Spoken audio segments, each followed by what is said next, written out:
Welcome back, Retro Warriors, and thank you for joining Game Over Facts. Today, we're diving into one of the strangest, silliest, and downright goofiest fighting games ever to hit the Super Nintendo. ClayFighter. Yeah, that's right. The one with the evil snowman and the Elvis impersonator made out of clay. I remember enjoying this game very much, playing constant battles against my brother, working out who was the best. I mean, who was the best brother, not the best character. Let's squish out 10 things you didn't know about ClayFighter. 1. ClayFighter started as a parody. While Street Fighter and Mortal Kombat were busy punching each other in the balls, Interplay thought, hey, what if we made a fighting game but replaced martial arts masters with clay clowns and opera singers? The entire thing was meant to spoof the fighting game craze of the early 90s. And I absolutely loved it. 2. The characters were real clay models. Unlike other fighting games that just drew sprites, ClayFighter used actual clay sculptures animated frame by frame and digitized into the game. Yes, that snowman was literally a clay snowman. The developers had to take thousands of photos of squishy clay figures and convert them pixel by pixel. 3. Different sculpting methods. Not every fighter was designed the same way, so for a very thin character like Taffy, had to be specially made with a stronger type of clay with wire armature. Another fighter, the Blob, had almost 70 different models constructed just for him because of his shape-shifting abilities and moveset. Was it worth all the effort? I'll let you decide. 4. The Best Street Fighter II Alternative Award. ClayFighter may have been goofy, but it wasn't ignored.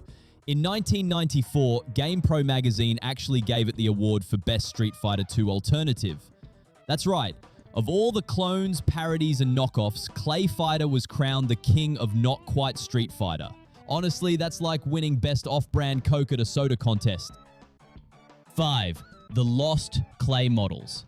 Unfortunately, not all ClayFighter's physical clay models survived. While Ken Pontac did report selling his puppets for a handsome price, some of the original sculpts were reportedly tossed or destroyed after being digitized. That means somewhere out there sits the lost remains of some of our favorite characters.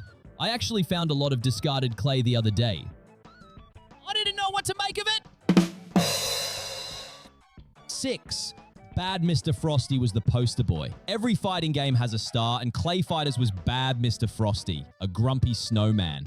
He was the Ryu of ClayFighter, except instead of fireballs, he just threw chunks of ice at you. He was even on the box art, making him basically the franchise mascot. Man, he was cool, quite literally. 7. The announcer was ridiculous on purpose. Remember that over-the-top voice that yelled, "Ladies and gentlemen."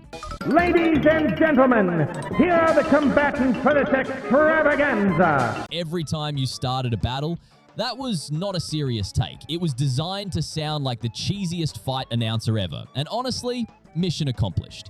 The announcement was also joined by some dude floating down tied to a numbered balloon.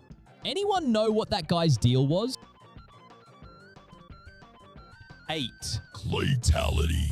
Mortal Kombat had fatalities, so in later versions of ClayFighter, they decided to parody them with claytalities. So rather than ripping out someone's spine, you got silly finishes like juggling, silly dances, or over-the-top pratfalls. They weren't as brutal as Mortal Kombat, but they were just as ridiculous.